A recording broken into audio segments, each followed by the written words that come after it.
Tudo bem, gente? Tudo tranquilo? Tudo bem, Luísa, graças a Deus. De É, volta no curso e de volta na faculdade. oh, Tudo que junto. beleza. Tempo sobrando agora, com bastante tempo livre. Verdade.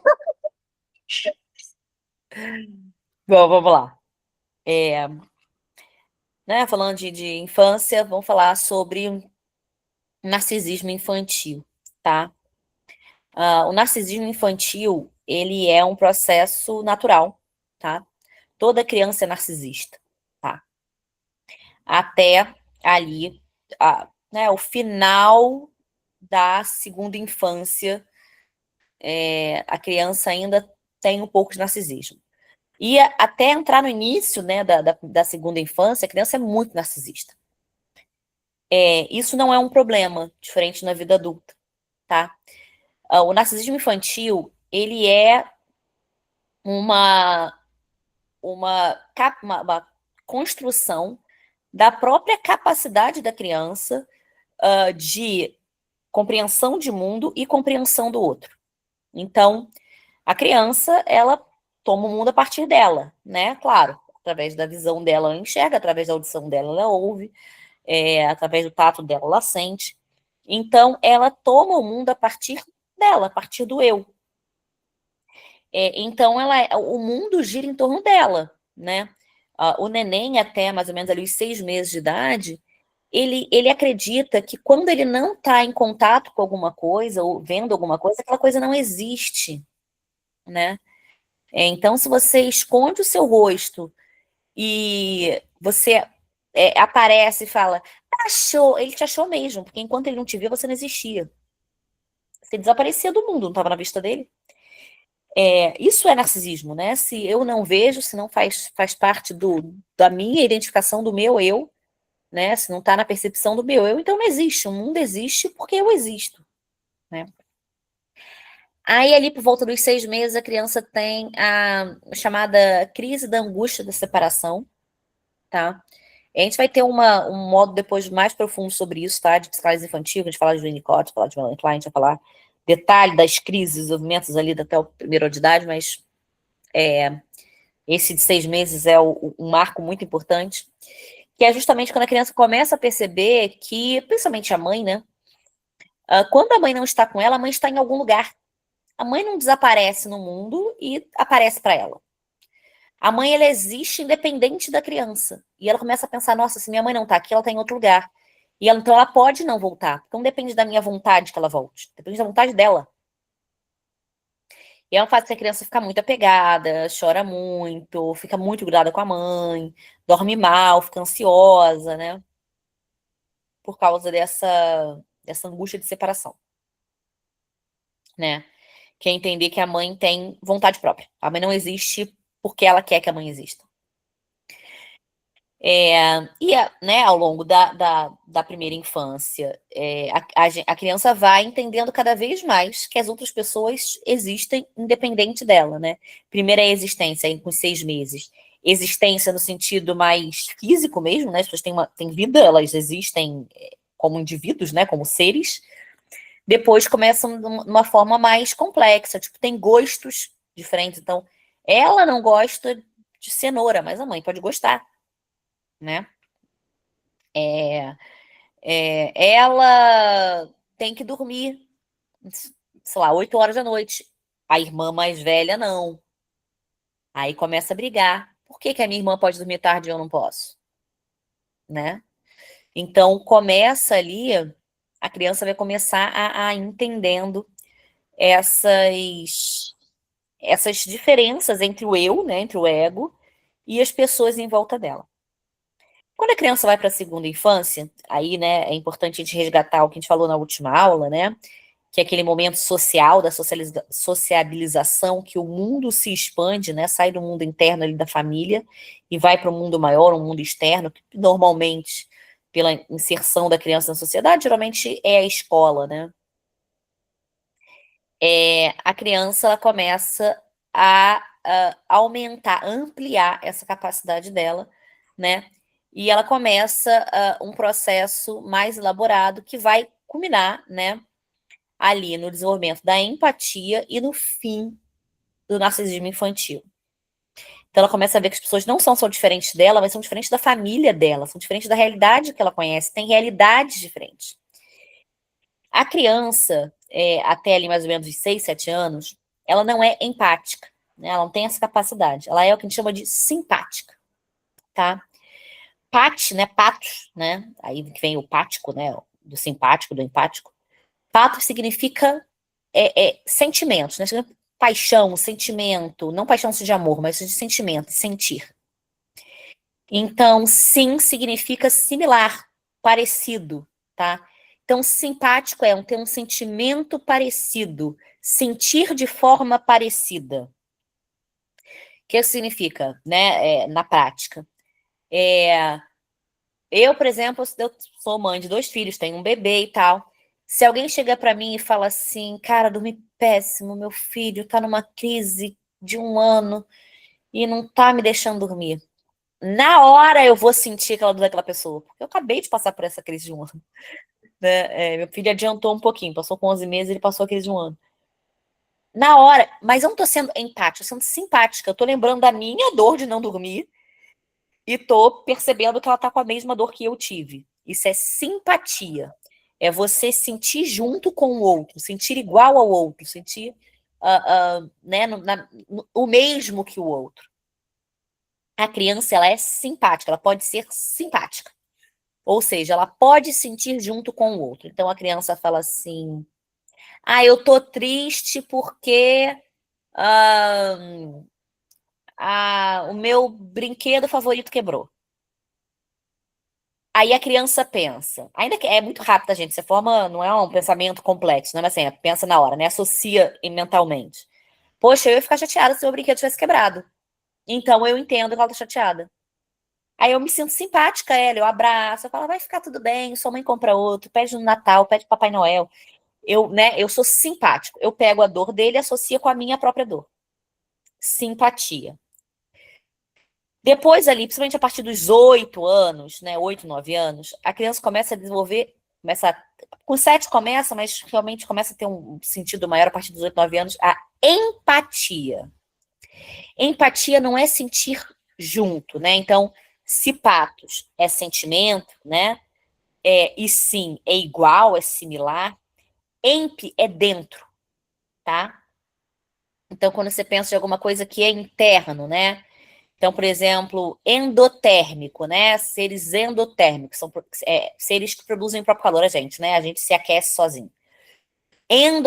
Dentro, né? Dentro da gente. A gente produz, nós produzimos o nosso calor. Enquanto o exotérmico, tipo lagartos, né? Os répteis, eles precisam do calor externo, precisam do calor do sol para poder esquentar o próprio corpo. Então, end é interno, tá? Significa interno. Então, empático, ou seja, paixão por dentro. Eu sinto o sentimento por dentro. Por dentro de quem? Do outro. Então, a pessoa fala assim, poxa, eu tô muito chateada porque meu time de futebol perdeu o jogo. Eu não ligo para futebol. Eu não gosto de futebol, acho futebol extremamente chato. Mas eu sou empática e consigo entender que, apesar, para mim, isso é uma bobagem futebol, para a pessoa não é. Para ela aquilo é importante. Ou seja, eu não sinto porque eu sinto igual a ela. Mas eu sinto a dor dela porque eu me coloco no lugar dela. Poxa, futebol é importante para esta pessoa. Então eu me coloco no lugar dessa pessoa. Né? Isso é muito importante. Infelizmente, a gente está tendo um movimento social muito grande de minimizar e até esvaziar mesmo a empatia, tá? Em prol da simpatia. A internet, né, e os nichos de assuntos, de contatos de pessoas, faz com que seja muito fácil você encontrar pessoas que sejam parecidas com você, que pensem ou você gosta da mesma coisa que você. Então, você cada vez mais convive menos com diferenças. Então, você não pratica empatia. É muito fácil você ficar chateado. Você entender a chateação de uma pessoa quando a série favorita dela foi cancelada se você está num grupo de pessoas apaixonadas por série. Pô, você também é apaixonado por série. É muito fácil você entender ela ficar chateada por causa disso. Agora, se você não liga pra série, não acha isso importante, e aquela pessoa fica super chateada, ai, que bobagem, que palhaçada. Por causa de uma série. Que diferença faz na sua vida? Você está sendo. A gente a gente não está treinando a empatia. Porque a gente está cada vez mais se associando somente a pessoas que são parecidas com a gente. Então a gente está cada vez mais trabalhando a simpatia e parando de praticar a empatia e deixando de lado a empatia. E aí, quando uma pessoa que não é ali do nosso grupinho tem uma dor, a gente não consegue se conectar, porque a gente não consegue se colocar no lugar do outro. Cada vez mais a gente está perdendo a capacidade de lidar com as diferenças. As pessoas estão cada vez mais fechadas em si, né? E pessoas que parecem consigo. Isso é narcisismo, né? Ela quer se ver no espelho em todos os amigos, em todos os contatos, em todas as pessoas com quem ela convive. Então, eu não consigo entender você está chateado com alguma coisa porque você vota no candidato diferente do meu, porque teu time é diferente do meu, porque tua religião é diferente da minha.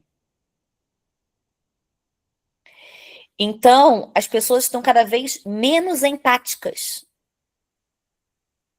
Elas não estão mais desenvolvendo, mais trabalhando a empatia. Elas estão se distanciando do diferente, encontrando grupos, bolhas de pessoas similares e exercendo apenas simpatia naqueles grupos, né? E perdendo a capacidade de ser empático. Ok, até aí? Ficou bem clara a diferença entre empatia e simpatia? Beleza. A empatia, ela é fundamental. O desenvolvimento da empatia, ela é fundamental para lidar, né? Para, na verdade, vencer o narcisismo infantil, tá? Então, a criança primeiro desenvolve empatia, a partir da empatia, ela consegue desenvolver, sair, né? Superar o narcisismo. O que acontece?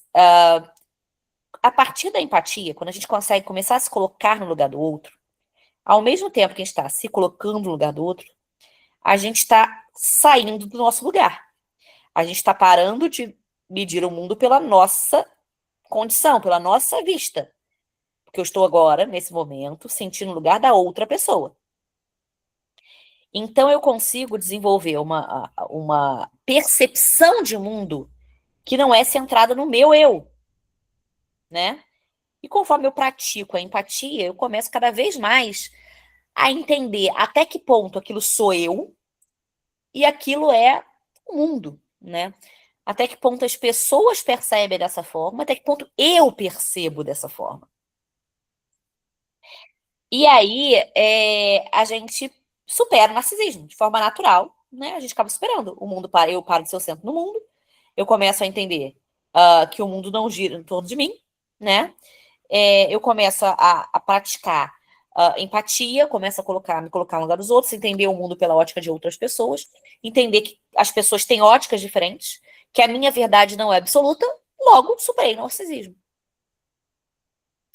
Então, quando a gente tem pessoas cada vez menos empáticas, a gente tem pessoas cada vez mais narcisistas, que não superam o narcisismo infantil. Então, na infância, o narcisismo é normal. Ao longo da segunda infância, o narcisismo ele vai acabando. Quando chega ao fim da segunda infância, início da fase de latência, que é a pré-adolescência, a criança já tem que ter superado o narcisismo. Tá? O que acontece? As pessoas não estão desenvolvendo empatia e não estão superando o narcisismo. Então, elas estão virando pessoas narcísicas. Depois da fase genital, a partir da fase genital, a pessoa que não desenvolveu essas habilidades, né, que ela ainda está em estado narcísico, deixa de ser narcisismo infantil, até porque não é mais criança, deixa de ser narcisismo infantil, que é normal, e passa a ser transtorno de personalidade narcisista. Ou seja, passa a ser um problema de ordem psicoemocional. Deixa de ser algo natural para virar um problema. Pode falar, Iris. Professora, então, na primeira infância até o final da segunda infância, é normal a criança ser narcisista? Ao longo da segunda infância, ela vai perdendo isso. Quando chega no final da segunda infância, ela deveria ter perdido já. Ah, entendi. Então, quando chega o finalzinho, já não é para ela ser mais narcisista, ela ter um pouco mais de empatia. Isso. Na lactância, a criança é extremamente narcisista. Na primeira infância, ela desenvolve simpatia, mas ainda não consegue desenvolver empatia. Na segunda, ela desenvolve empatia, a partir da empatia, ela vai largando o narcisismo, vai superando o narcisismo. Ah, sim, entendi. Aí, quando ela supera o narcisismo, né, na fase genital, ela deixa de ser narcisista. Se ela ainda tá, aí não é mais infantil. Se ela ainda é narcisista, ela passa a ter o transtorno de personalidade narcisista ou narcísica, né? Transtorno de personalidade narcísica. Isso é um problema de ordem psicoemocional e social. Eu não consigo mais ter uma relação empática, saudável com o outro. Ou é do meu jeito, como eu examino e vejo o mundo, ou não é. A minha verdade é absoluta. O meu desejo, o meu querer é absoluto. Eu sou absoluto. E o resto, ele existe para mim, serve a mim, funciona para mim. Ok? Ok. Então, a gente tem essa proposta de uma sociedade hoje cada vez mais fechada para o diferente, né? E muitas vezes isso já vem dos próprios pais que se fecham para o diferente, fecham o filho para o diferente, né? Não deixam desenvolver empatia, não permitem que os filhos desenvolvam empatia. Sem empatia, não supera o narcisismo, que vai virar um adulto narcísico. E esse ciclo vai se repetir. E as pessoas narcísicas, ela intencionalmente, ou às vezes não intencionalmente, usam as outras pessoas para si. Porque o mundo gira em torno delas. Elas podem fazer isso de forma proposital mesmo, né? Elas têm muita facilidade de ser pessoas abusivas, porque elas não sentem a dor do outro. Mas mesmo quando elas não fazem por mal, elas acabam usando o outro. Porque se eu não consigo me colocar no lugar do outro, e para mim aquela relação está sendo positiva, que se dane se está sendo ou não para o outro. Nem penso na possibilidade de não estar sendo positiva para outra pessoa. Então, são pessoas que fazem muito mal para as pessoas que estão em volta delas. São pessoas que geram mal-estar social. E qual é a consequência, né, direta desse mal-estar social? Bom, se eu tenho uma pessoa, né, um indivíduo ali, na minha família, no meu grupo de colegas, no meu trabalho, narcisista, a tendência dessa pessoa, né, quando ela vai usar os outros, né, essa pessoa, é ela subir as custas dos outros, né, ela pisar nas costas dos outros. Então, ela te usar de escada. Só que ela usa todo mundo que está à volta dela. Qual é o tipo de ambiente que se cria? O mundo, de fato, começa a rodar em torno daquela pessoa. Então, pensar numa família que tem um pai, uma mãe e 2 filhos, tá? Um dos filhos é narcisista. Ele vai usar o pai, a mãe e o irmão para si, né? Para se promover. O que vai acontecer? Cada vez mais esse irmão vai crescer, porque ele está usando todo mundo para se promover, né? Seja no trabalho, seja nas relações sociais, seja no que for. Mas ele está usando outra pessoa, você está pisando no outro para ficar em cima. Ou seja, ele está rebaixando os outros. Cada vez mais essa pessoa vai se destacar, vai parecer melhor, e você vai parecer menor, um fracassado, uma pessoa que não consegue nada. E aí essa relação de poder aumenta dele em relação a você. E aí ele usa mais ainda. Ou seja, ele cria todo um ambiente em que as pessoas em volta dele sempre se sentem pior, sempre se sentem diminuídas, sempre se sentem um fracasso, e só ele é o bom. Então, Eu te amo. Ai, obrigada, amor. Dá oi pra turma. Dá oi pra turma. Oi, tudo Oi, bem? boa noite. Como é que você tá? Muito doidinho, eu. Vai lá, meu amor. É, Bom, já para descontrair. E aí acontece, todo o ambiente é tão. Essa pessoa ela suga tanto o ambiente à volta dela que as pessoas não percebem mais, aquilo vira normal. O mundo girar em torno daquela pessoa vira normal. Ao ponto que as pessoas já nem questionam, já nem reclamam, já nem se afastam. Dependendo, pode até criar uma dependência emocional daquela pessoa narcisista. Tá tão acostumada a servir a ela que não sabe o que fazer quando não está servindo. Busca ativamente. Então, o ambiente em que essas pessoas vivem, né, seja familiar, seja profissional, seja de amizade, costuma ser um ambiente tóxico. Para todo mundo, menos para o narcisista. E aí surgiu uma pergunta na última aula que vocês costumam fazer. E como que a gente trata o narcisista? Em teoria, retomando a infância, né, e fazendo a reconstrução da empatia para poder chegar ao fim do narcisismo. Mas, na verdade, isso é em teoria, porque na prática, você não vai tratar o narcisista. Mas você não vai querer ser tratado. Primeiro que ele não precisa, tá? Ele tá muito bem. Os outros, tá todo mundo mal em volta dele, mas ele tá ótimo. Segundo, quem é você para ajudar ele? Ele é o centro do mundo. Você é quem? Terceiro, por que ele vai mudar? Para ele é ótimo. Para ele é muito confortável aquela situação. Você acha que ele vai se esforçar para mudar? Então, na prática, não se trata do narcisista porque o narcisista não quer ser tratado. Você não quer deixar de ser narcisista. Tá bom, Luiz, vocês não têm o que fazer? Por que a gente está estudando sobre isso? Que vocês vão lidar com familiares, colegas, esposas, maridos, filhos de pessoas narcisistas. E é essas pessoas que a gente cuida na clínica. Pode falar, Fátima. então, Luísa, eu estou escutando você falar sobre essa questão do narcisismo e eu não sei se é impressão minha, tá? Eu tenho observado que isso está muito mais comum do que se pensa. E assim, se a gente for parar para ver, por exemplo, numa amizade que você posso dizer por experiência própria, uma amizade minha da faculdade, a pessoa ela não me procura as férias inteiras.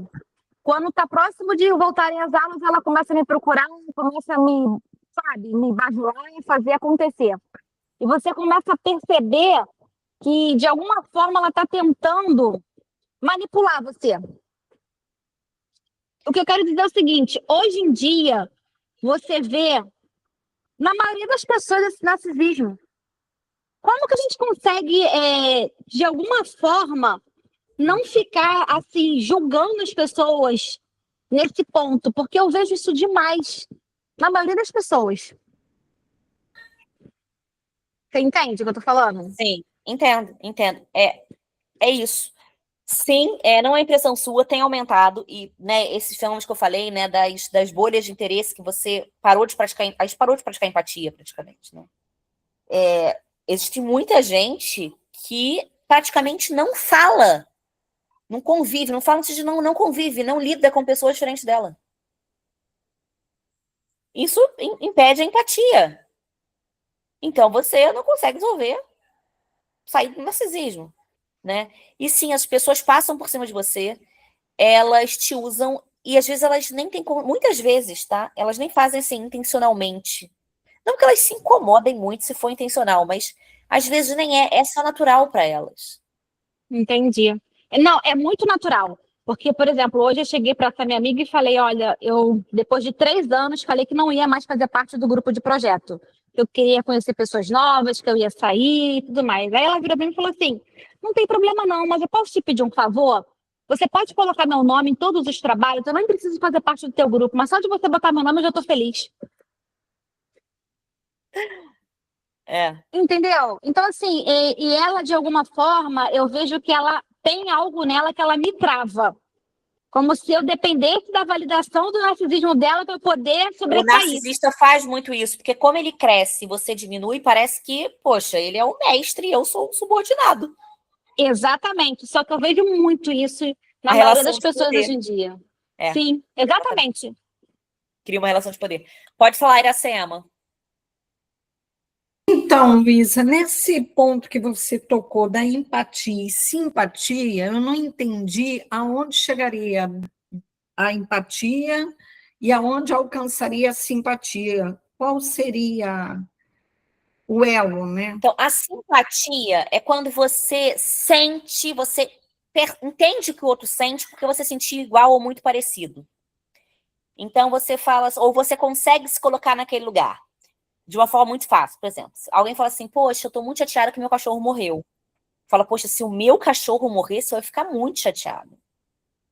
Eu entendo você triste. Agora, se não tem cachorro, não ligo, não gosto de cachorro, tá triste à toa. Eu só consigo sentir a dor do outro se eu conseguir me colocar naquela mesma dor. Pra mim, não pro outro. Eu não consigo Entendi. pensar assim, poxa, eu não ligo pra cachorro, mas a fulana era muito ligada ao cachorro dela. Ela deve estar mesmo muito triste. Não, eu ligo pra cachorro? Se sim, eu vou entender. Se não, eu não vou. As dores se conectam, né? Exatamente. Por isso que é Uhum, simpatia, é igual, é similar. tá. Eu tenho que ter uma dor similar para poder conectar. Pode E na, falar, Iris. e na Ah, empatia? desculpa. Na empatia, eu consigo me colocar no lado do outro. Apesar de eu não sentir isso, eu entendo que aquela pessoa, sendo ela e gostando do que ela gosta, ela está sofrendo. Ok, ok. Entendeu? Ficou claro? Ficou. Pode falar, Iris. Professora, então, sei que a gente está falando sobre o narcisismo, mas é aquelas pessoas que são muito empáticas, que não conseguem dizer o não, sempre estão ali para ajudar as outras pessoas. Tipo, para elas, não é como se fosse, não tivesse um tempo ruim, mas as pessoas meio que se aproveitam disso, Isso não é dessa empatia em empatia. excesso, tá? Isso não é empatia em Uhum, excesso. São pessoas empáticas, mas não é excesso de empatia, não é isso. Essas pessoas, elas têm dificuldade de falar não. Geralmente tem a ver com o medo de desagradar, o medo de machucar, o medo de não ser compreendida. Ai, vou achar que eu fiz isso porque eu não gosto de não sei o quê. Então, é uma pessoa que depende muito da aprovação externa. Então, isso é uma questão de ego. O ego dela está fragilizado e ela depende da aprovação do outro. Então, ela fica com muito medo do outro desaprovar. Então, ela não fala não para não ser mal vista, mal julgada, tá? Essa pessoa não entendi. é narcisista, obviamente, narcisista jamais vai ser esse tipo de pessoa. Mas essa pessoa, quando o narcisista encontra essa pessoa é um prato cheio pro narcisista. Mas assim, é banquete. Essa pessoa é jantada pelo narcisista. Entendi. O narcisista acaba com a vida de uma pessoa dessa. Acaba assim, no sentido de se bobear de levar mesmo a suicídio, assim. Realmente detona, destrói uma pessoa assim. Uhum, entendi. E também tem muito a ver como na outra aula que você havia falado, né, sobre o ego frágil, né, sobre ela não ter desenvolvido muito bem o ego durante a infância. É isso mesmo. É isso mesmo. Um ego Ah, frágil, né? Com entendi. uma instabilidade de ego. Muitas vezes vem da relação daquele mundo interno que a gente falou, né? Esse mundo interno da lactância, da primeira infância, não são rígidos. Então ela não tem muita confiança no cuidado e no amor materno. Ela não tem muita confiança no cuidado ou no pai ou na mãe, né? Ou nos dois, ou em um dos dois. Esse mundo dela é meio instável. Então, ela acaba se prendendo a outras pessoas. E ela não quer, né? Ela, como se fosse uma pessoa fazendo malabarismo, segurando um monte de prato, ela tem muito medo que qualquer prato caia. E aí, em vez de ela parar e falar, acabou, não quero mais, ela vai aceitando todo o prato que dão para ela, e cada vez ficando um malabarismo mais complexo, né? As pessoas geralmente desenvolvem ansiedade, quase sempre, porque elas estão com tanta coisa na cabeça que elas lidam com o problema dela e com o dos outros. Com uma boa frequência, acabam indo para uma depressão, porque pesa muito, cara. É muito pesado. Falar não é fundamental, é o que a gente tem que aprender. Né? A gente falou muito de aprender a ouvir o não, né, na infância. Na adolescência, a gente aprende a falar o não.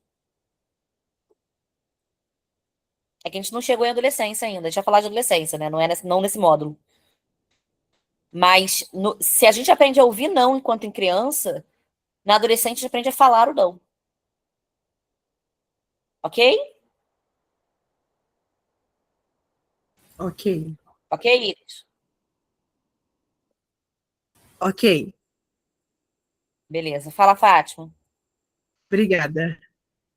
Nada. Luísa, essa questão que você está falando de aprender a falar não é muito difícil, Muito. porque eu estou vivendo isso na pele. Então, assim, para eu abrir mão de um grupo que eu me sentia não segura, mas precisava ser validada por eles para poder estar no posicionamento, porque era isso que está acontecendo comigo, eu digo isso claramente, que eu vi isso, para mim, dizer não, que não vou continuar ali, sendo alimentada pelos narcisistas, é difícil, eu sinto tristeza, eu tô sentindo que eu, assim, não vou conseguir, porque não é fácil.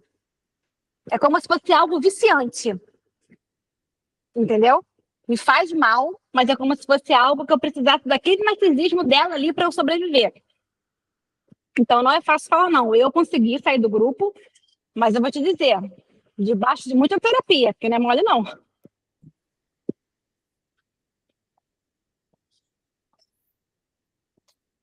É, é, pessoas que não sabem falar não e pessoas que não sabem ouvir não é uma combinação muito complicada, porque a pessoa que não sabe ouvir não, ela responsabiliza o outro pelo fato dela não saber ouvir não. Então, o seu não vira uma. Olha o que você fez comigo. É culpa sua. E a pessoa que não sabe falar não se sente culpada. Então, ela compra aquela culpa. E assim, cada vez mais as pessoas não estão sabendo ouvir não. Então, é cada vez mais importante aprender a falar. Entendi, Porque senão, é isso, a gente é jantado. é verdade. Obrigada, Luísa. Nada. Mais alguma dúvida?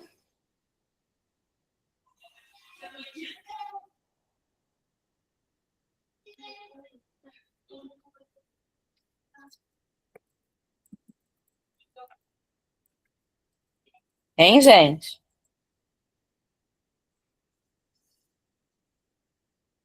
Nenhuma. Nenhuma. Gente, então eu vou fazer uma pausa de 10 minutinhos, porque hoje foi aniversário do meu avô, aí eu saí rapidinho para dar um beijinho nele aqui na minha mãe, mas ele dorme cedinho, e aí eu não vou ficar até 10 horas dando aula aqui, porque ele pode incomodar ele a dormir. Então, como eu tive que começar a aula, eu saí 19 horas da escola para dar aula 8. Então, eu devia dar um beijinho nele, não deu tempo de eu chegar em casa. Então, eu vou rapidinho, eu moro pertinho da minha mãe, é o tempo de eu sair daqui, chegar em casa e ligar o computador de novo. Tá bom? Só esse intervalinho aí pra eu chegar em casa pra não atrapalhar meu vozinho a dormir. Ele tá fazendo 92 anos hoje. Que lindo! Poxa, que idade Que bonita. maravilha, felicidades para ele. Parabéns, mesmo. Luísa, para ele. Muitos anos de vida. Verdade, muito bonita essa idade.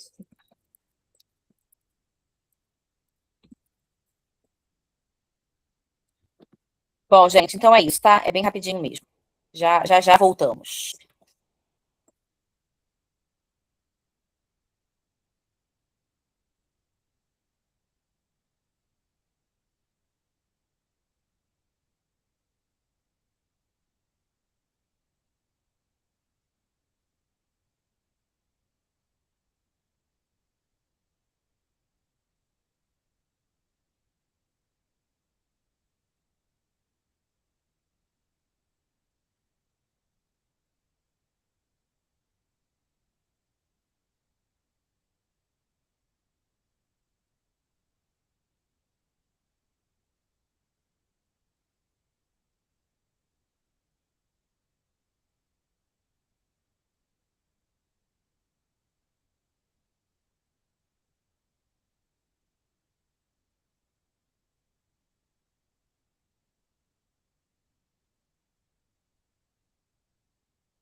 Oi, gente, voltei.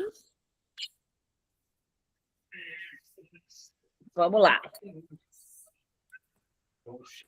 Só um minutinho que eu tô arrumando aqui a mesinha aqui para eu colocar o notebook.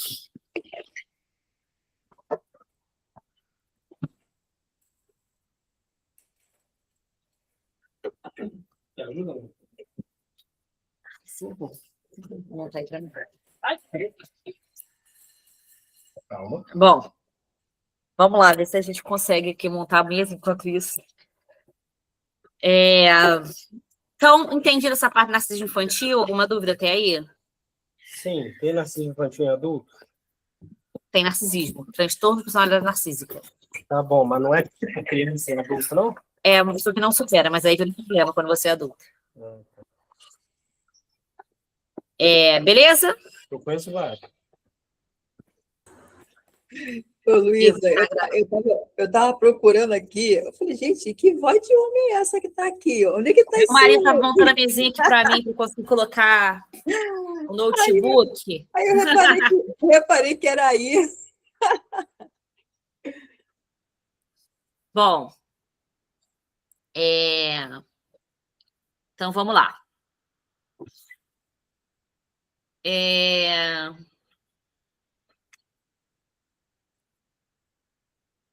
E aí, então, a gente tem o narcisismo, né? A superação do narcisismo infantil ali no final da segunda infância.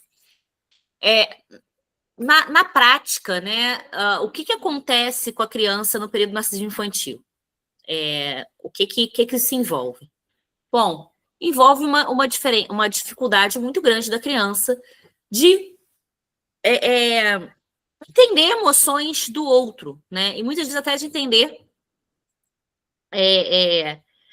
a emoção dos pais, né? O que os pais estão sentindo. Então, muitas vezes a gente está cansado, a gente está estressado, a gente está chateado com alguma coisa. E a gente quer que nossos filhos nos apoiem, né? Ali estejam. Hoje não faz bagunça, pelo amor de Deus, acabou de acontecer isso lá, acabei de quebrar o carro.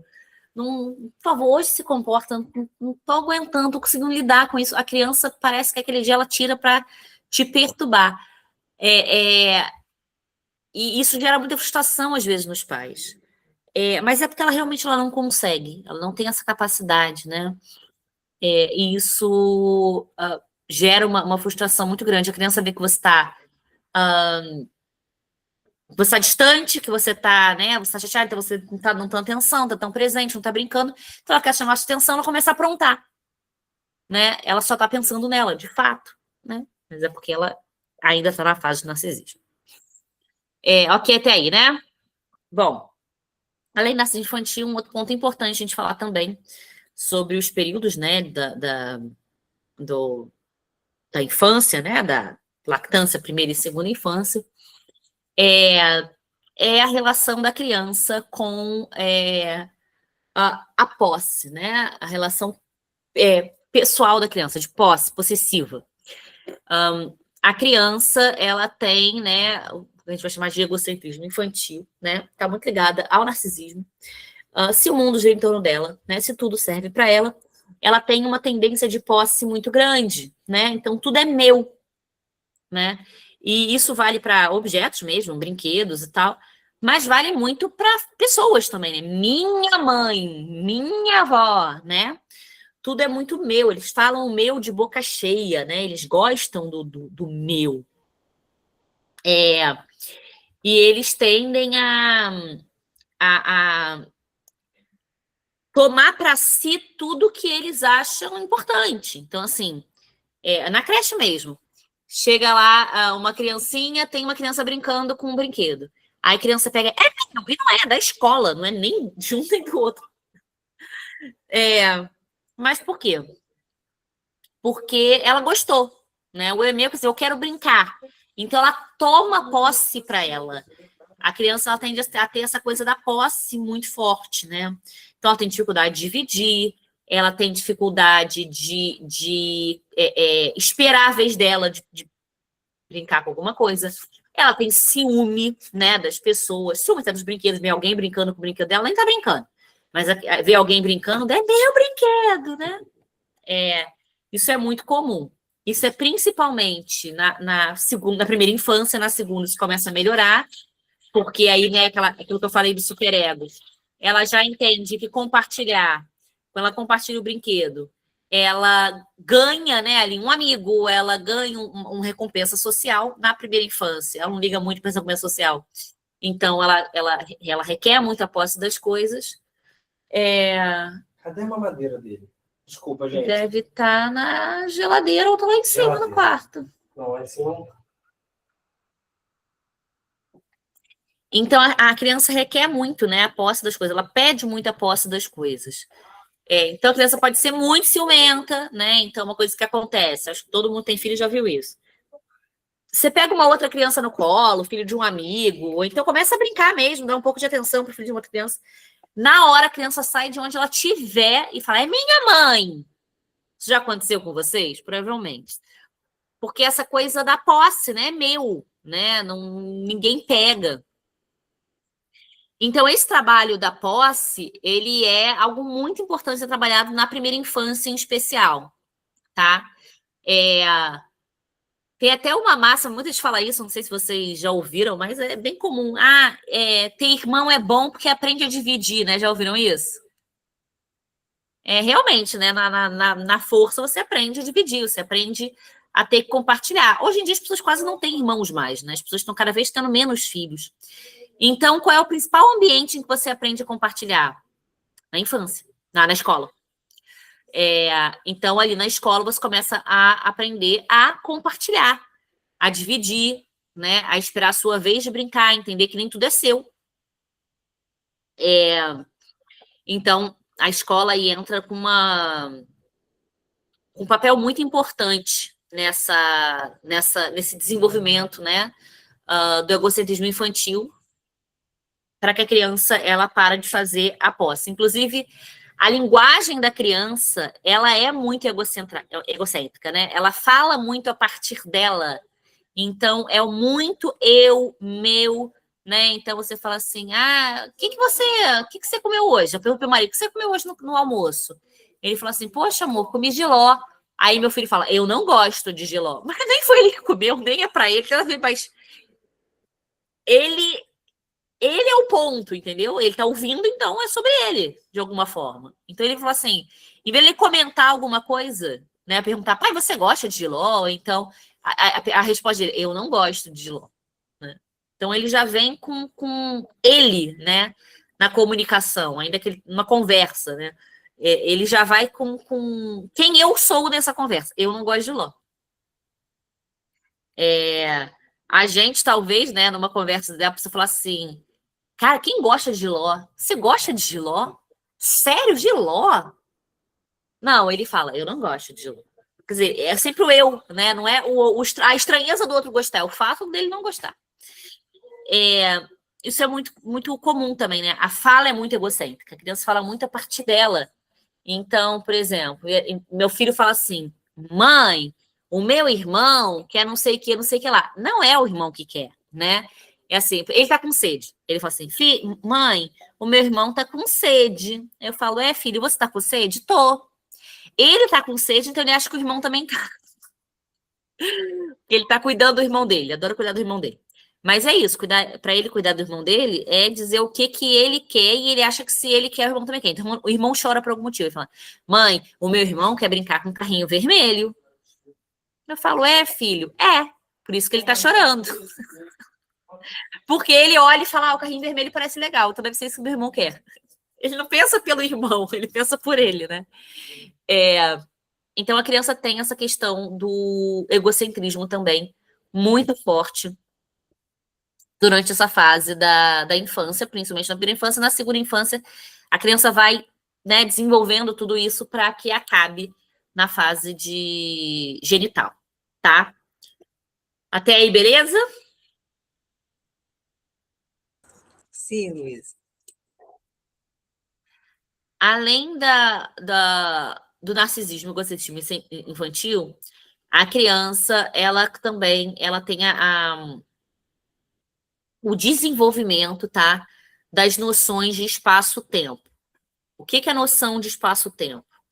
Bom, a gente se situa, né, no espaço, no tempo, não é uma coisa dada a gente, né? Eu sei que aqui é longe de, sei lá, pensa um lugar longe, da Bahia, porque eu tenho uma noção geográfica de mapa, já viajei, sei como é que é, né? Eu tenho uma percepção.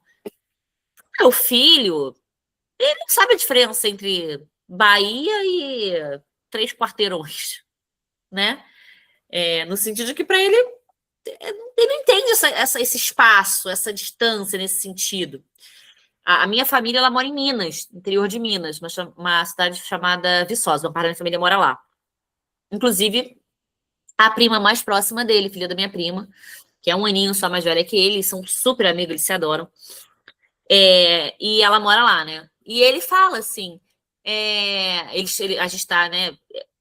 Eu sou muito próxima à mãe dele, e meu marido é muito amigo do pai dela. Então, a gente tá fazendo chamada de vídeo, né? Meu marido joga RPG com o marido dela, com o pai dessa menininha, né? Com o marido da minha prima. E aí, ela, às vezes, quando aparece, o Lu também aparece, né? Tá sempre rondando os dois. E aí ele fala, Emília, vem na minha casa ver meu brinquedo. Só que ela mora em Viçosa, não é assim. E ela fala, eu vou, pai, vamos. Como se fosse... Vamos dar um pulinho ali, a gente já volta. 7 horas, não, 8 horas de viagem, 7 horas e meia, 7 horas e 40 de viagem.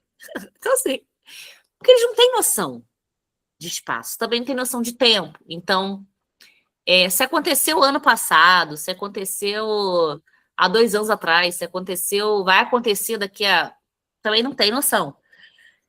Meu filho está naquela fase, uma fase que muita criança passa, de que tudo que já aconteceu é ontem, tudo que vai acontecer é amanhã, não importa que dia que foi. Então, meu filho, né, meu mais velho, claro, de 4 anos. O mais novo, né, quando nasceu e tal, eu engravidei, ele acompanhou, ele já tinha 3 anos, né? Então, ele acompanhou a minha gestação, o nascimento do neném, né? Ele foi no hospital, mas, né? A gente falou, seu irmão vai nascer, né? A gente contava isso pra ele. Depois, quando eu fui pro hospital, a gente falou que o irmão dele estava nascendo, né? A gente foi deixar ele na minha mãe, né?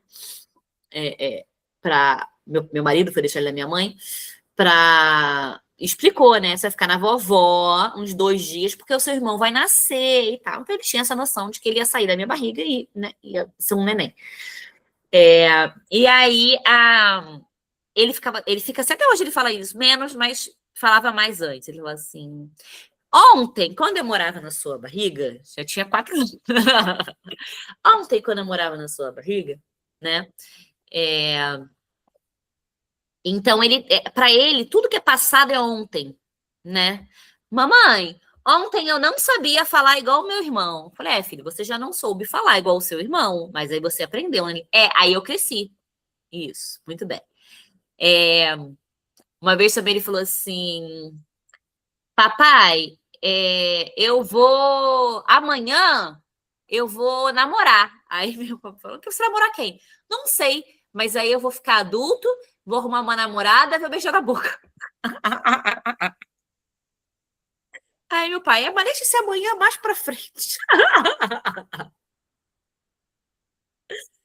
Porque para ele tudo é ontem, que se aconteceu, é ontem, se vai acontecer amanhã. Uma vez ele falou assim para minha sogra, vó, ontem você era pequena? Aí ela, ontem não, muito tempo atrás. Aí eu falei, não, o sogra, ele tá perguntando se você já foi pequena um dia. Ela já quer ver foto? Ele quero. Aí ela mostrando foto para ele dela criança. Aí ele, vó, por que essa foto é assim esquisita? Ela, não, porque a câmera é diferente, essa foto é muito antiga. Aí ele falou assim, mas antiga como? Assim, igual do dinossauro? Aí ela, cruzes, você tá velha assim, não. Menor noção de espaço-tempo, né? Uma coisa muito antiga, deve ser dos dinossauros. Então, ela... A história é meio assim, né? Ele tem essa dificuldade, porque espaço-tempo é uma coisa que a gente desenvolve, né? Uma capacidade cognitiva que a gente desenvolve. Mas isso está muito atrelado também à nossa percepção e reação, né? Percepção emocional e reação emocional. Quando a gente tem uma boa percepção do espaço-tempo, quando a gente está bem situado no espaço-tempo, é fácil para a gente, ou é mais fácil para a gente, conseguir fazer um critério, dar um critério emocional de tempo, tá? Ou até de espaço também, vou falar de espaço, pensar com tempo. Dá pra gente ter um critério emocional. Então, assim, você pensa assim, cara, que saco, mas o quanto isso vai afetar a minha vida no longo prazo? Então, sei lá, vamos pensar numa coisa que gera um estresse. Uma fila. Fila gera um estresse. Ah, eu tô ali querendo resolver um negócio no banco e a fila, pô, que saco. Mas a gente pensa assim, cara, mas o quanto essa fila vai me atrapalhar no longo prazo? Nada. Vai atrapalhar agora, em curto prazo. Quando acabar essa fila, acabou a fila. Essa fila não vai interferir em outras filas da minha vida, né? Então, a gente tende a resistir mais àquela fila, porque a gente sabe que ela vai acabar. Que ela não vai afetar a gente num tempo maior. Agora, um estresse que pode ser uma coisa mais prolongada, então, por exemplo, o carro está fazendo um barulho esquisito. Ai, cara, eu vou ter que parar esse carro. Ai, eu não vou poder viajar com esse carro. Eu já tenho aquela viagem marcada. Mas eu vou ter que levar no mecânico. Mas como é que eu vou levar no mecânico? Eu tenho que ir para o trabalho na sexta-feira. Como é que se eu parar esse carro, como é que eu vou levar as crianças na escola? Eu começo a pensar no longo prazo o que aquilo pode me trazer. Esse estresse é muito mais difícil, muito mais... né? Você vai ficar pensando muito mais nele, que vai te estressar muito mais do que a fila, que você sabe que é pontual. A criança não consegue fazer essa separação. Ela tá estressada agora, ela tá estressada agora. Não importa se ela ficar estressada daqui a 5 minutos, aquilo vai fazer diferença na vida dela. Ela vive aquele estresse plenamente. A mesma coisa as consequências, né? Então, assim, vou voltar para a fila do banco. Cara, que saco de fila gigantesca. Mas se eu não liberar esse cartão, eu vou ficar... Vai ser ruim, porque eu tenho que comprar um negócio, tem aniversário da minha sogra, tem não sei o quê. Eu preciso liberar o cartão. Então, no longo prazo, vale a pena eu ficar nessa fila. Porque a fila vai acabar, eu resolvi o problema. Se eu não resolver o problema, meus estresses vão ser... Vou ter 50 estresses para frente, porque eu não tive esse aqui. Então, eu vou ter que entrar nessa fila. A criança também não consegue pensar dessa forma, né? Embora ela entenda consequência, ela entende consequência direta, tá? Então, assim, se você não almoçar, não vai comer sobremesa. É uma consequência direta. Almoça e depois come sobremesa, tá? Pum. Uma consequência direta ao fato de não almoçar. Não é assim. Olha só, se você não almoçar, se você não almoçar, você não vai comer sobremesa.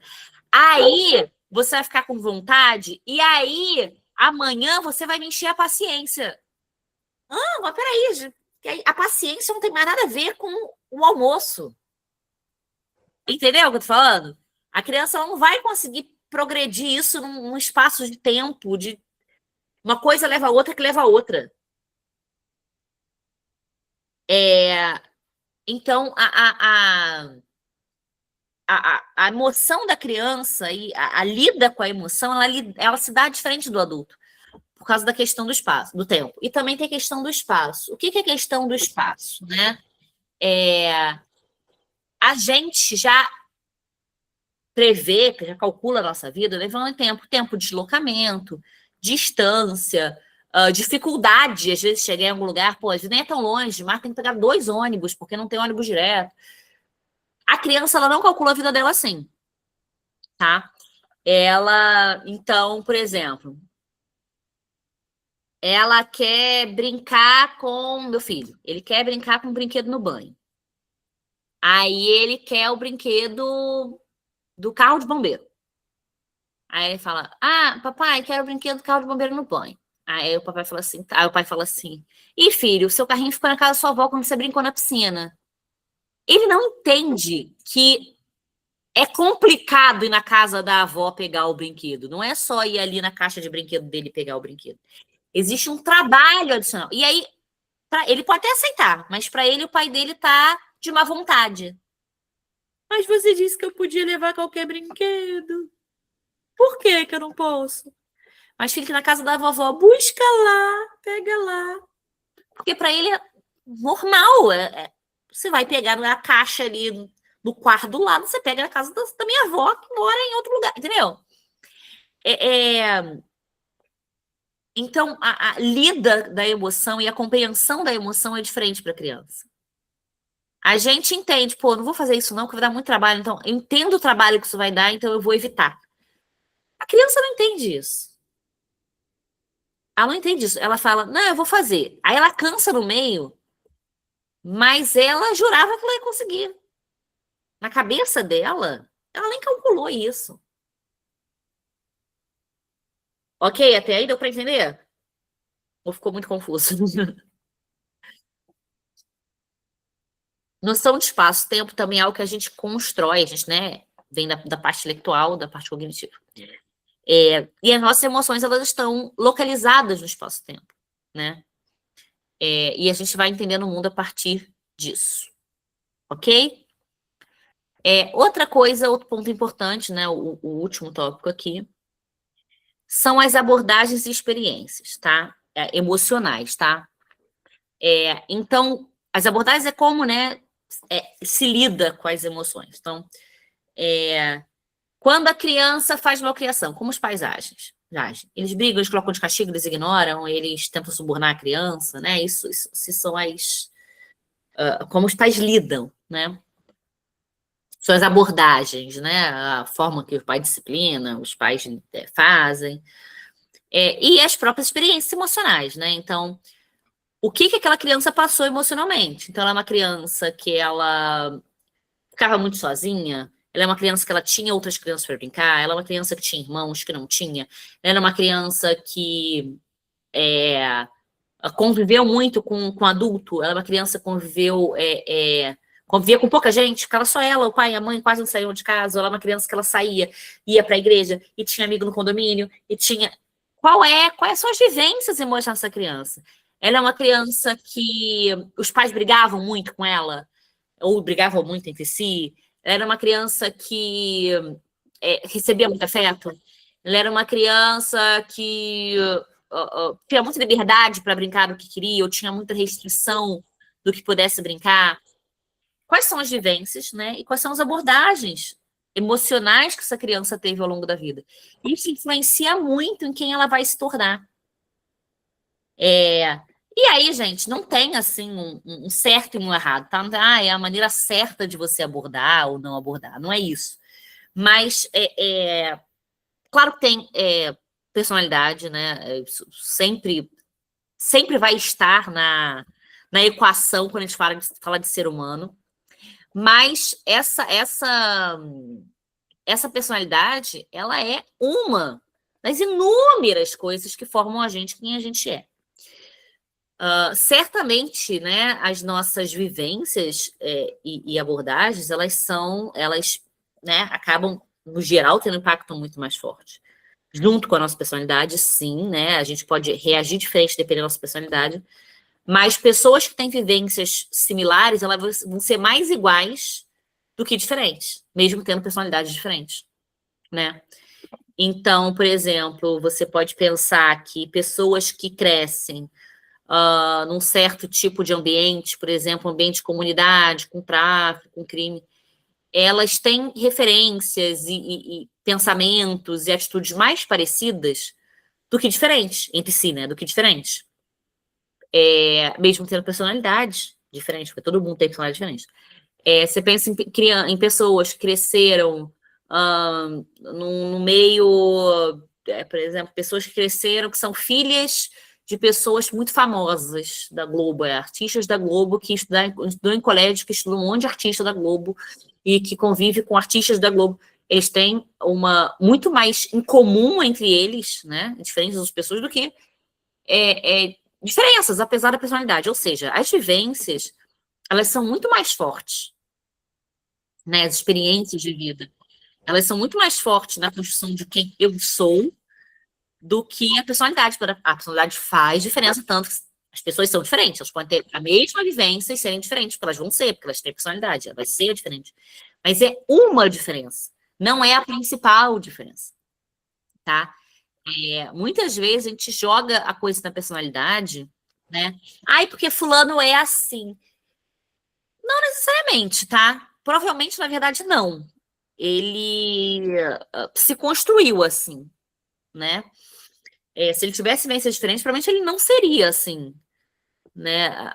Quando a gente cresce, a gente, ao longo da nossa vida, a gente passou por muito mais coisa do que a construção da nossa personalidade, né? A personalidade ela é mais forte quando a gente é neném.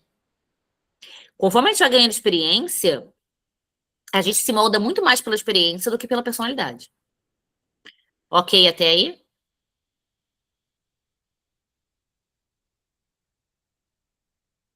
Beleza. E claro, isso vale para tudo, tá? Para o bem e para o mal, não é só negativo ou só positivo. Tá? Isso vale para o bem e para o mal. A gente, por exemplo, eu posso ter uma personalidade ah, mais explosiva, né? Eu tenho, né? Eu sou uma pessoa com personalidade bem explosiva até. É o que a gente chama, né, nas personalidades eu sou uma pessoa colérica, né? Eu sou uma pessoa muito explosiva. Mas eu sou uma pessoa extremamente controlada. Eu nunca explodo. Raramente eu explodo. Muito difícil. Sei lá, não é a última vez que eu fiz isso. Provavelmente, com certeza foi antes de ter filho. Provavelmente até antes de casar. Eu já tô casada há 16 anos, tá, gente? Não, eu tô com meu marido há 16 anos. Eu estou casada, 9. Mas, cara, não lembro a última vez que eu explodi, assim. As últimas vezes que eu lembro foram na adolescência. Provavelmente eu devo ter explodido, né? Perdido a paciência, assim, saído de gritar, de ficar fora, né, de ser tomada por raiva e tal. Provavelmente deve ter acontecido depois. Eu não consigo lembrar, porque certamente não foi tão forte quanto os da adolescência. Então, tem personalidade? Óbvio que eu tenho. Óbvio que eu tenho. E claro que ela influencia quem eu sou, né? O fato de eu ser colérica, apesar de eu não ser mais explosiva, faz com que eu seja uma pessoa que eu falo muito alto. Eu ainda falo muito alto.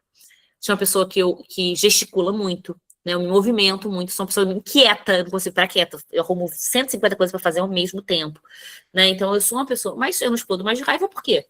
As minhas experiências e abordagens ao longo da minha vida, inclusive terapia, faz parte das nossas experiências, né? Eu faço terapia, foram me ensinando e eu fui aprendendo a não explodir. Eu fiquei aprendendo a controlar minhas emoções, a lidar com elas, a controlar, né, a raiva, principalmente, né, que o colérico, a emoção principal que guia a raiva, quem já fez esse módulo sabe.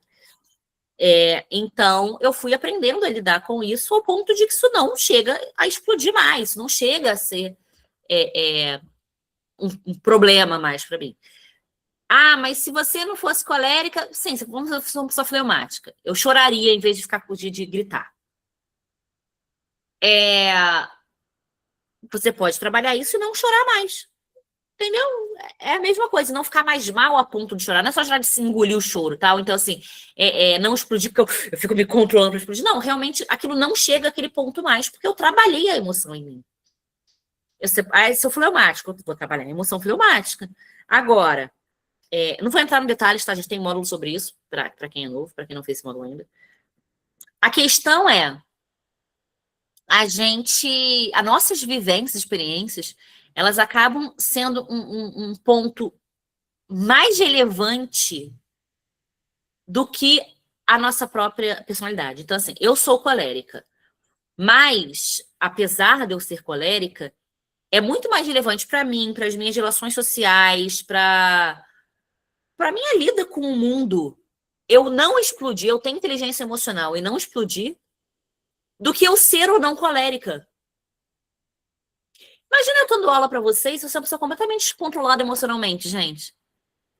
Que tipo de moral eu teria para estar dando aula de psicanálise para vocês? Isso ia afetar muito mais a minha vida. E eu sou colérica, eu não vou deixar de ser colérica. Eu sou uma pessoa muito movida por ação. Ação é fazer, né? Sou uma pessoa de atitude, de ir lá e resolver. E dá agonia ficar vendo e não fazer, né? Mas eu não levo isso para uma coisa mais de combate, por exemplo. Que eu aprendi.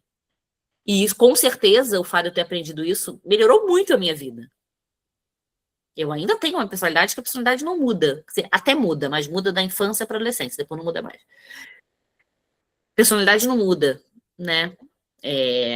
Na verdade é que não muda, né? Que na infância a gente está construindo a personalidade ainda, né? Ela fica mais complexa na vida adulta, que é na adolescência. Mas a nossa atitude muda. Nossa maneira de lidar com as coisas mudam.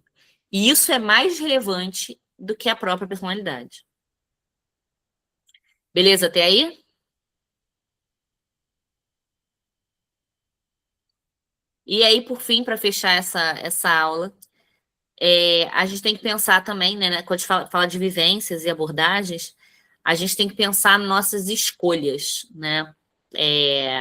Não foi para profundo nisso, a gente vai falar isso mais para frente em outro módulo, mas muitas coisas que a gente aponta sobre nós, até como destino, azar e tal, na verdade são escolhas, né? É uma coisa que eu sempre falo, e quem é mais velha que já deve ter ouvido eu falar, não existe dedo podre. Você não tem azar e só encontra homem que XYZ. Não existe isso. O que existe são escolhas erradas. Não, mas eu não quero homem assim. Racionalmente não, inconscientemente você quer, por isso você só acha esses homens. Você está inconscientemente buscando por um padrão de comportamento que se associa a esse tipo de pessoa. Pessoa, por exemplo, que trai. Por exemplo. E eles falam, eu tenho dedo podre, todos os meus namorados me traem. Não, são tendo podre. Você escolhe homens que têm características de trair. É inconsciente, tá? Não é que você escolhe conscientemente. Você não fala assim, quem vai me trair agora? Não é isso. Mas você procura padrões de homens que são tipo de padrão, tipo de comportamento, tipo de fala, tipo de gestos de homens que tendem a trair. Aí, para fechar, vou dar exemplo de uma amiga da minha mãe, que ela diz ter dedo podre para homem. Cara, não vou dizer todos, mas assim, pelo menos a grande maioria dos lançamentos dela, eu não tô lembrando de nenhum que não é, mas a grande maioria dos lançamentos dela começou com uma traição, ela virou amante do cara. O cara tinha um relacionamento, ela começou a ficar com o cara no relacionamento, enquanto ele tinha relacionamento com outra pessoa.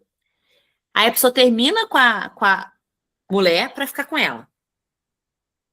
Aí depois ela fala aí o cara trai ela fala que tá do podre. Pô, ela escolheu um cara que já começou a relação com ela a partir de infidelidade. Ou seja, ela já escolheu um cara infiel. E ela diz o seguinte, não tem nada mais excitante do que um anel no dedo. Ou seja, ela ativamente procura homens comprometidos. Se ela ativamente procura homens comprometidos, ela tem dedo podre, porque todos os namorados traem ela, os maridos traem ela, ou ela escolhe homens que tendem à traição? Ela escolhe, ela fala assim, que ele é comprometido, será que ele vai trair a esposa comigo? É isso, ela testa, se o cara for infiel, serve pra ela. Se não for, não serve, porque nem vai ter o caso com ela. E ela ainda fica irritada, tá? Quando ela dá em cima do cara, ela investe no cara, ela só investe cara em relacionamento. Quando ela investe no cara e o cara não corresponde, né? É fiel, ela fica com raiva. Aí começa a falar que o cara é broxa, começa a falar que o cara não sei o quê. Fica com raiva do cara. Então, assim, não existe dedo podre. Existem escolhas erradas. Ainda que inconsciente. No caso dela é bem claro, né? Eu acho que é bem ilustrado o caso dela. Não sei se é terapeuta para ver que, na verdade, não é dedo podre, mas muitas vezes nossa, eu tenho muito dedo podre. Todo homem que eu conheço tem um problema X, todo homem que eu conheço sei lá, tem algum problema em relação à mãe, tem uma mãe chata. Cara, você deve estar procurando homens com esses padrões. Você deve estar procurando esse tipo de homem, porque não é possível. Não é possível. Você só encontra assim, não tem coincidência que justifique isso. Né? Então, isso é muito definido. Essas escolhas inconscientes, elas vêm muito da nossa infância, principalmente dessas experiências e padrões. Essa amiga da minha mãe, o pai dela, que até hoje ela já é falecido, né? Até porque ela é da idade da minha mãe. Minha mãe tem 62. Então, ela vai fazer 62 agora em agosto, ela tem 61. Ela tem a idade da minha mãe, elas estudaram juntas, né? Então elas devem ter a idade muito próxima. Então o pai dela já é falecido, mas o pai dela, que ela trata como, ela até hoje fala do pai como se o pai fosse um cara maravilhoso, um cara divertido, inteligente. Ela fala do pai com a boca cheia. Vivia traindo a mãe dela. Vivia traindo a mãe dela. E ela fala isso. Meu pai era ótimo, ele só era ruim pra minha mãe. Traía muito a minha mãe. Mas era o melhor pai do mundo, para divertir, para isso. Ela idolatra o pai. E o pai traía. Vamos voltar lá na primeira aula. O que ela está fazendo? Buscando o pai dela nos maridos. A vivência de homem, de cuidador, de protetor, é o pai. O pai morreu, ela estava, acho que era adolescente ou pré-adolescente. Ela era bem novinha. Ele morreu num acidente, tal, uma fatalidade. Ela era bem novinha. E ficou aquela dor. Ela tá tentando compensar esse pai com todo o namorado dela. E uma das características fortes do pai era trair a mãe. Então ele procura pessoas que não traem a esposa, a namorada. E depois fica chateada pelo cara trair ela. Porque ela fala assim, uma coisa, minha mãe aceitava, eu não aceito que namorado me traz. Se eu descobrir, eu termino. E realmente, ela termina. Mas ela só pega o homem que trai, que começa com ela na traição. Então, assim, é um artifício do inconsciente bem complexo. Aí você pega, né, como ela tinha essa paixão pelo pai, né, o pai dela era... Também, né, tem uma coisa muito forte, depois que a pessoa morre, você até começa a aumentar o valor que você dá para a pessoa, né? Ela começa a parecer melhor. E ele parecia ser um pai muito bacana mesmo, um pai legal, presente. E ela tentando compensar isso, o que já começa errado, porque a gente não tem que encontrar um pai no nosso marido, né? A gente tem que encontrar um marido no nosso marido. Mas, né? E aí vai, ela tem uma situação conflituosa com a mãe, e aí você vai indo, dá para entender bastante aí qual é a situação, inclusive, né? No outro bloco, quando a gente falar de complexo de Édipo, vai dar para entender bem essa relação aí dela com a mãe, é bem, bem complexo de Édipo feminino, mal superado até hoje. E aí é isso, né? Aí a gente, muito na nossa vida, esses coincidências, azares, mas por que comigo? É explicado pela infância. E a gente nem faz ideia. Então, quando a gente faz terapia, a gente se descobre, a gente se conhece, a gente volta à nossa infância, a gente não só consegue resolver aqueles problemas que são evidentemente emocionais, né? A ansiedade, depressão, medo de falhar, autossabotagem, baixa autoestima, são obviamente emocionais. Mas começa a resolver problemas como meus namorados param de me trair. Sabe? Problemas que, em teoria, não tem a ver com emoção, mas tem. Ok, até aí? Beleza? Gente, então por hoje é isso. Até sexta-feira. Beijos. Tchau, boa noite a todos. Até sexta-feira. Beijo, Luísa. Boa noite. Tchau. Boa noite a todos. Boa noite.